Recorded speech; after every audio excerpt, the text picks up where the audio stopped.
right now, as you're listening to this, there's a serial killer sitting at their computer. They are scrolling through Reddit, reading comments, upvoting posts, and leaving breadcrumbs. Because 3 years ago, investigators discovered something that changed everything we thought we knew about how killers operate in the digital age. They found a Reddit account, an account that had been active for months, posting seemingly innocent comments and questions. But when they looked closer, when they really looked, they realized they were staring at a real-time confession diary. This is the story of how one Redditor's obsession with true crime led them to uncover the most chilling game of hide-and-seek ever played on the internet. A game where the stakes weren't karma points or Reddit gold. The stakes were human lives. Tonight's story is titled, The Serial Killer Who Left Clues on Reddit. But before you get comfortable, take a moment to like the video and subscribe, but only if you genuinely enjoy what I do here. And let me know in the comments where you're tuning in from, and what time it is for you. It's always fascinating to see who's joining us from around the world. Now, if you're wearing headphones, perfect. If not, you might want to put some on. Or, you can lower the volume now, just enough so my voice blends gently with the stillness of your room. Close your eyes. Let your shoulders sink just a bit more into your pillow. You don't have to do anything. Just listen. October 15th, 2021. Seattle, Washington. Detective Sarah Chen was having the worst month of her career. 3 bodies, 3 different locations, 3 completely different methods of killing. No DNA, no witnesses, no connection between the victims except for one terrible fact: they were all dead. The media had already given the killer a name, the Disconnect Killer, because that's exactly what it felt like. A complete disconnect from any pattern, any logic, any hope of catching them. But Chen had a theory. See, she'd been a detective for 12 years, and she'd learned something about killers that the textbooks don't teach you. They can't help themselves. They have to talk about it. They have to share. The question is, where? So while her colleagues were running down dead-end leads and chasing shadows, Chen was doing something different. She was online. Now, you have to understand something about Reddit. It's got over 52 million daily active users. It's got communities for everything from knitting to nuclear physics to, well, murder. There are entire subreddits dedicated to true crime, unsolved mysteries, serial killers. Places where people dissect cases, share theories, and sometimes they share a little too much. Chen started with the obvious places. Our serial killers. Our unresolved mysteries. Our true crime. She spent hours scrolling through posts, looking for anything that might connect to her case. Comments that seemed too detailed. Posts that showed insider knowledge. Users who seemed a little too interested in the technical aspects of murder. And that's when she found him. User Crimson Threads 47. At first glance, Crimson Threads 47 looked like any other true crime enthusiast. They'd been active for about 8 months. Posted regularly in crime subreddits. Seemed knowledgeable but not suspiciously so. Their comment history was extensive, hundreds of posts discussing everything from the BTK killer to the Zodiac. But Chen noticed something. A pattern in the timing. Crimson Threads 47's activity would spike right after each of her murders. Not immediately, that would be too obvious. But within 24 to 48 hours, this user would suddenly become very active, posting detailed comments about methodology, crime scene analysis, and investigative techniques. It could have been coincidence. True crime enthusiasts do tend to get excited when new cases hit the news. But then Chen started reading the content more carefully. And that's when her blood turned to ice. The breadcrumbs. 3 days after the first murder, a 34-year-old software engineer named Marcus Webb found strangled in his apartment. Crimson Threads 47 posted this comment in Our Serial Killers. It's fascinating how manual strangulation leaves such unique patterns on the victim's throat. The killer's hand's size, grip strength, even their emotional state during the act. It's all there if you know how to read it. Most people think it's just about cutting off air, but there's so much more happening. The carotid arteries, the jugular veins, the precise pressure points, it's almost like reading a signature. Chen felt her stomach drop. The details about Marcus Webb's strangulation hadn't been released to the media. The specific information about carotid arteries and pressure points, that was crime scene knowledge.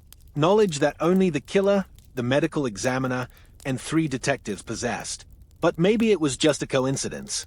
Maybe Crimson Threads 47 was just well-educated about anatomy. Maybe they were a medical student or a forensic science enthusiast, or... Then came the second murder. Jennifer Haskins, 28, found dead in her car in a parking garage.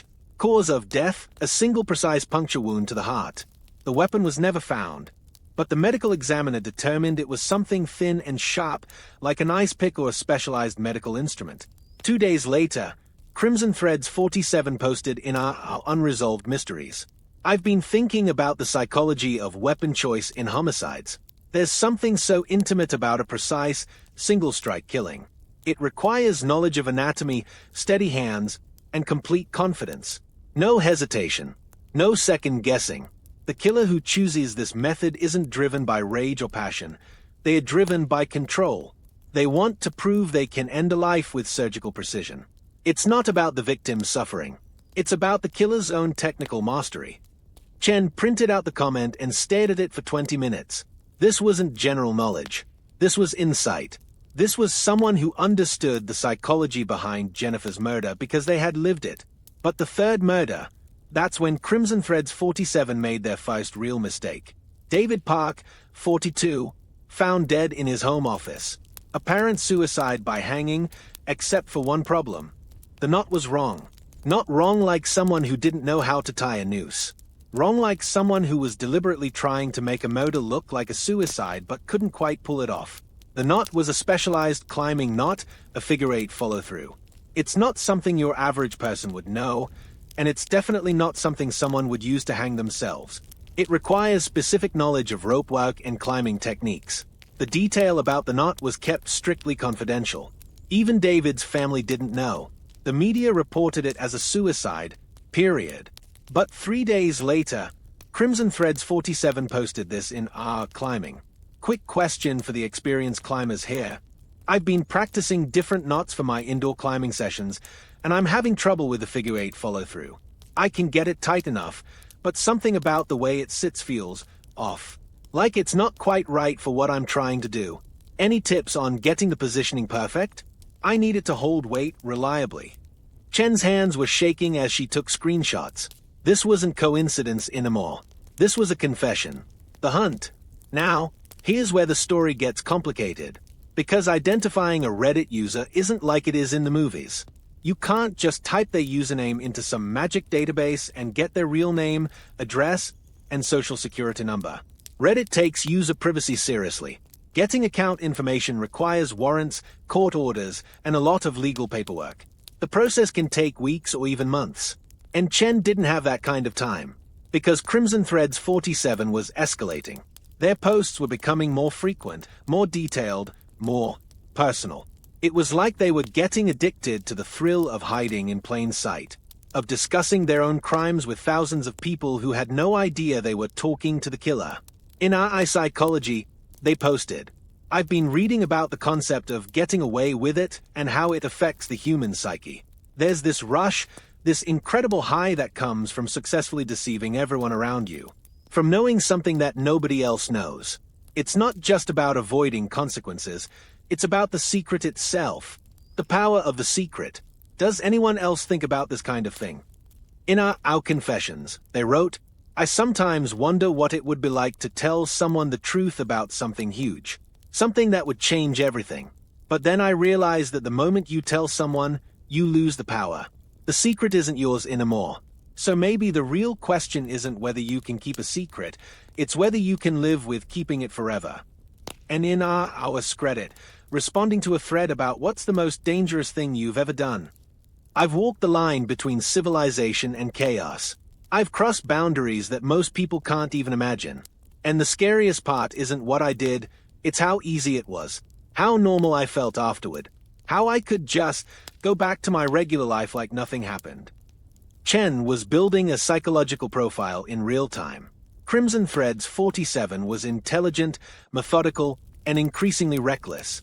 They were feeding off the attention, off the discussion, off the fact that they were literally confessing to murder and nobody realized it. But they were also making mistakes. In one post, they mentioned living near the waterfront. In another, They referenced the coffee shop downstairs from my building. They posted about local Seattle weather before it was reported on the news. They demonstrated knowledge of specific neighborhoods, specific routes, specific local landmarks. Chen started building a map. Every piece of geographical information Crimson Threads 47 had revealed, every local reference, every detail that could narrow down their location. And slowly, very slowly, a picture began to emerge. The chase intensifies. By December 2021, Chen had narrowed Crimson Threads 47's location to a roughly 3-square-mile area in downtown Seattle. But that still meant thousands of possible suspects. She needed more. She needed Crimson Threads 47 to make a bigger mistake. So she did something that, technically, she probably shouldn't have done. She created her own Reddit account. User, Seattle Skeptic 91. Chen's plan was simple: engage Crimson Threads 47 in conversation. Get them talking. Get them comfortable. Get them to reveal more information. She started small, replying to their comments with thoughtful questions, agreeing with their theories, building rapport. And it worked. Crimson Threads 47 began engaging with Seattle Skeptic 91 regularly. They seemed to enjoy having someone who understood their perspective, someone who appreciated their insights into criminal psychology. Their conversations started in public comment threads, but eventually, Crimson Threads 47 sent Chen a private message. I've enjoyed our discussions. You seem to have a real understanding of the criminal mind. Most people on here are just armchair detectives playing games, but you actually get it. Would you be interested in discussing some of the more theoretical aspects of criminal behavior? I have some ideas that might be too intense for public forums. Chen's heart was pounding as she typed her response. I'd be very interested in that.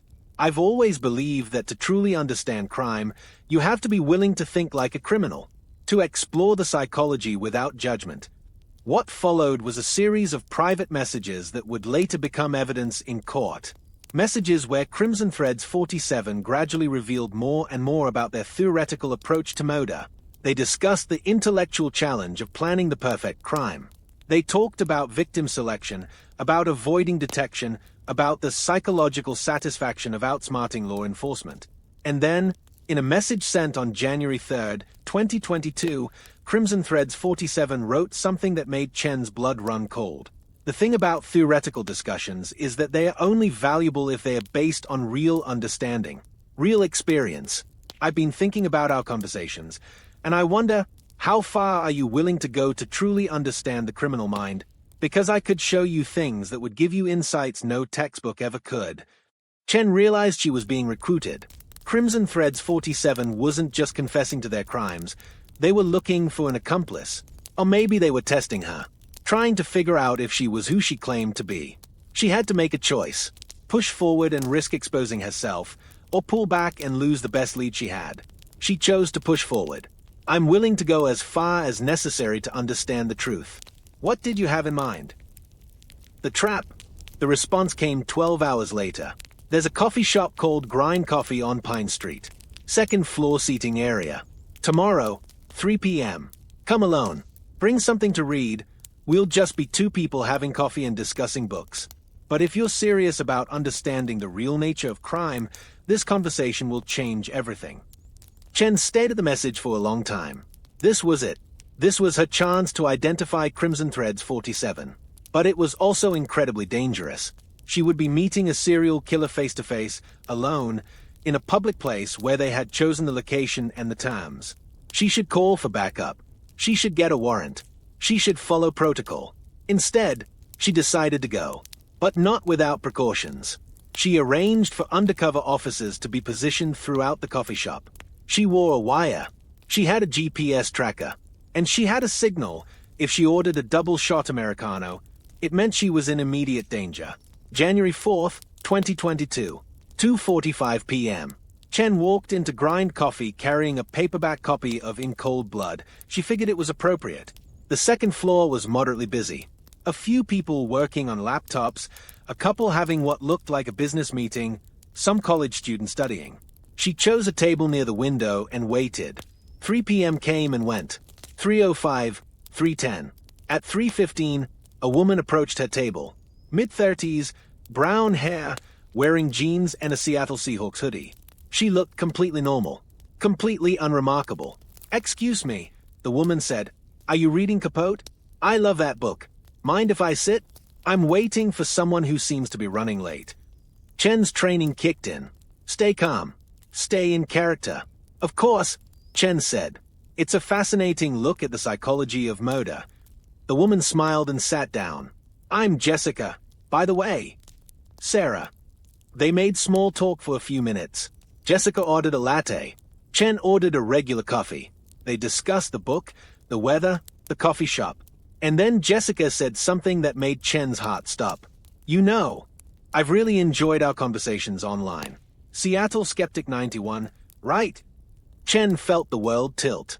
She was looking at Crimson Threads 47, the person who had killed 3 people and confessed to it on Reddit. And she was completely, utterly ordinary. "I thought it might be you," Chen said carefully. "Something about your insights, they seem too detailed to be purely theoretical." Jessica laughed. "Theoretical. That's a good word for it. But you're right. Some knowledge can only come from experience." For the next 20 minutes, they had the most surreal conversation of Chen's life. Jessica spoke about murder the way other people discuss their hobbies. Casually, enthusiastically, with pride in her technical skill and methodology. She confirmed details about all 3 murders that had never been made public. She described the psychological high of reading online discussions about her own crimes. She talked about the game of leaving clues on Reddit and watching investigators miss them. "The thing is," Jessica said, stirring her latte, "I never intended to stop at 3. I was just getting started. But then I realized something interesting was happening. I was getting more satisfaction from the online discussions than from the actual murders. The killing was just the setup. The real thrill was in the aftermath, in watching people try to figure it out." Chen nodded, fighting every instinct to reach for her handcuffs. "So what's your plan now?" "Well," Jessica said, "that depends on you. See, I've been thinking about our conversations, and I've realized something. You're not who you say you are." Chen's blood turned to ice. "What do you mean?" Jessica smiled. "You asked the right questions, but you asked them the wrong way. Your psychological insights are textbook perfect, but they lack the intuitive understanding that comes from real experience. And most importantly," she leaned forward, "you've been trying to get me to confess to specific details about crimes that I never mentioned to you." Chen's hand moved toward her jacket pocket, where she kept her service weapon. "Detective Sarah Chen, Seattle PD," Jessica continued. 12 years on the force. Currently working the disconnect killer case. Living at 1247 Maple Street, apartment 3B. Drives a 2018 Honda Civic, license plate 7K2M89. Chen was on her feet, reaching for her gun, when Jessica raised her hands. "Relax," Jessica said calmly. "I'm not going anywhere. In fact, I've been waiting for this moment for months." The revelation.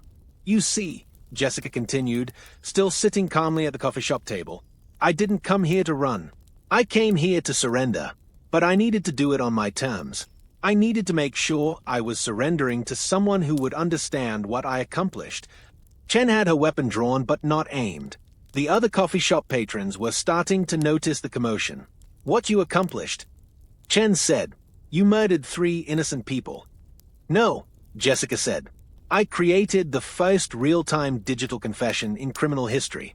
I documented my crimes as I committed them, left a complete psychological profile of my motivations and methods, and created a permanent record of the entire process.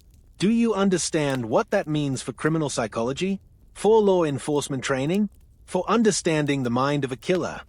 Chen realized what she was hearing. Jessica hadn't just been confessing on Reddit. She'd been conducting an experiment, using murder as data collection. "I chose my victims carefully," Jessica continued. "Not randomly. I selected people who fit specific psychological profiles, people whose deaths would create specific types of investigation challenges. Marcus was chosen because his lifestyle would suggest multiple potential motives. Jennifer was chosen because her death would appear to be a crime of opportunity. David was chosen because his psychological profile made suicide plausible. And then you documented everything online." "I documented everything online. Every technique, every psychological state, every investigative challenge I was creating. I turned 3 murders into a real-time case study in criminal behavior, and I did it in a way that preserved every detail for analysis. Chen finally understood. Jessica wasn't just a serial killer. She was a serial killer who thought she was a researcher, who believed she was contributing to science. The Reddit posts weren't just confessions, Chen said. They were data. They were data. Complete, unfiltered, immediate data about the criminal mind during and after the commission of murder. No interviews years later. No psychological evaluations filtered through lawyers and doctors. Just direct, honest documentation of the process.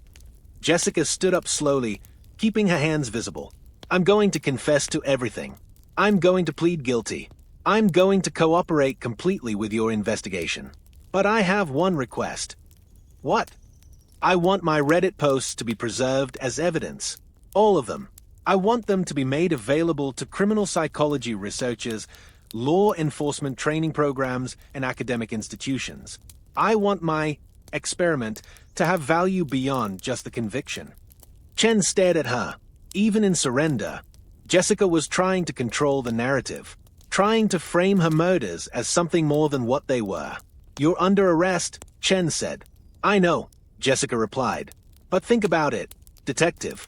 How many killers have we caught who we still don't understand? How many cases where we got the conviction but never got the why? I'm handing you the why. I'm handing you the complete psychological profile of a serial killer, documented in real time, unfiltered by time or self-preservation. Chen read her rights while the undercover officers moved in to secure the scene. As the handcuffs clicked shut, Jessica had one more thing to say. Check my post history one more time.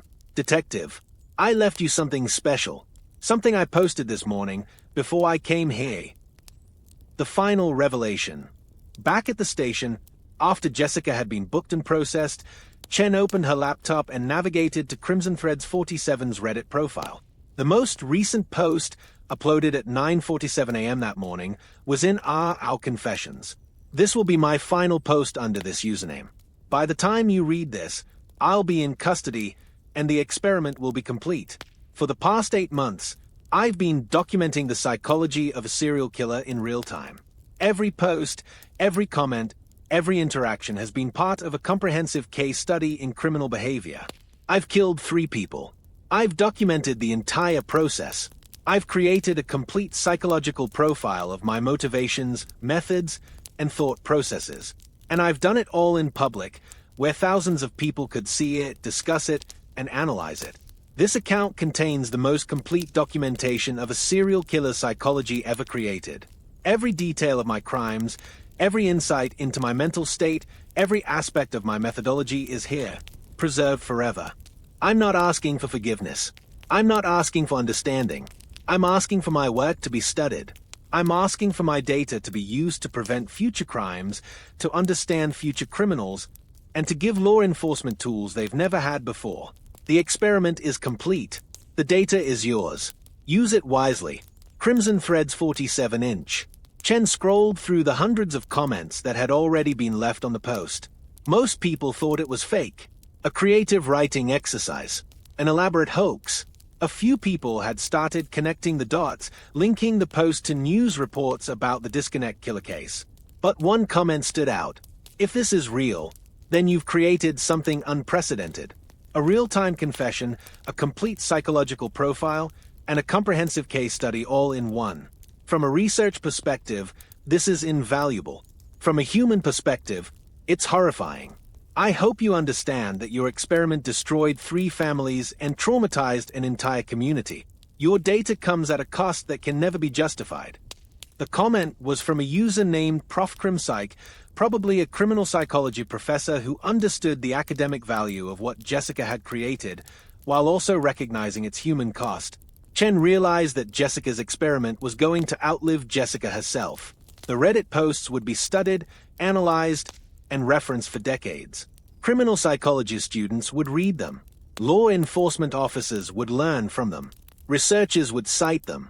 3 people had died to create the most comprehensive serial killer case study in history. Epilogue. Jessica Monroe, that was her real name, was sentenced to life in prison without the possibility of parole. She maintained her cooperation throughout the trial, providing details about her crimes that helped investigators understand her methodology and ensure they hadn't missed any additional victims. Her Reddit posts were indeed preserved as evidence and, after the trial, were made available to researchers and law enforcement agencies. The Crimson Thread's 47 case study became a standard reference in criminal psychology programs across the country. Detective Sarah Chen was promoted to lieutenant and now heads the Seattle PD's Digital Crimes Unit. She gives lectures to law enforcement agencies about online criminal behavior and the importance of monitoring digital communications in modern investigations. But here's the thing that keeps Chen awake at night. Jessica Monroe was right about one thing. Her documentation of her crimes was unprecedented. Her real-time psychological profile gave investigators insights into the criminal mind that had never been available before. And other killers noticed. In the 3 years since Jessica's arrest, Chen's unit has identified at least 4 other cases where serial killers appear to be documenting their crimes online. Not on Reddit, that would be too obvious now, but on other platforms, other communities, other corners of the internet where people discuss crime and violence and psychology. The internet has given killers a new way to hide in plain sight, a new way to confess without consequences, a new way to turn their crimes into entertainment, into research, into data. And the scariest part? Most of the time, we don't even know we're talking to them. Right now, as you finish listening to this story, there's probably a serial killer online somewhere, reading about their own crimes, discussing their own methods, leaving breadcrumbs for investigators who may or may not be smart enough to follow them. They are hiding in plain sight, in comment sections, in forum discussions, in private messages. They are everywhere. And they are waiting for someone to figure out the game they are playing. The question is, will we find them before they find their next victim? Or will we just keep scrolling?